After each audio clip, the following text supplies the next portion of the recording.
Read the post. It was sent to a councilman at that time.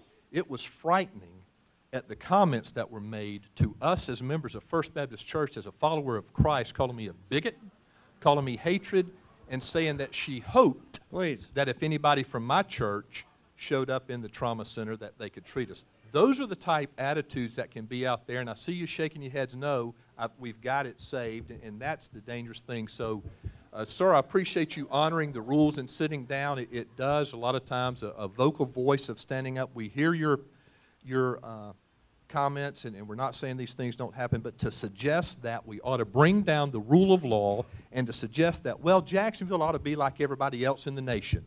Well, Mr. Mayor, a lot of times Jacksonville needs to stand on who it is. A lot of those other places want to be as Jacksonville is. Thank you.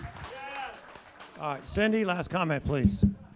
Yes, you know, when a community experiences rejection and hostility and not an ability not to really flourish, as the LGBT community has experienced here, people do react with great vigor and vim.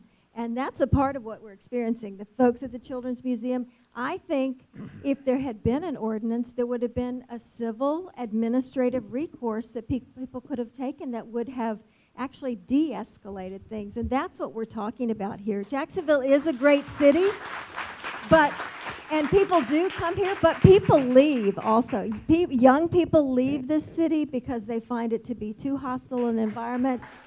And many folks who move here, I've hired people from other places who have moved away because they said this is too hostile an environment without the kinds of community conversations and community support that an HRO really represents.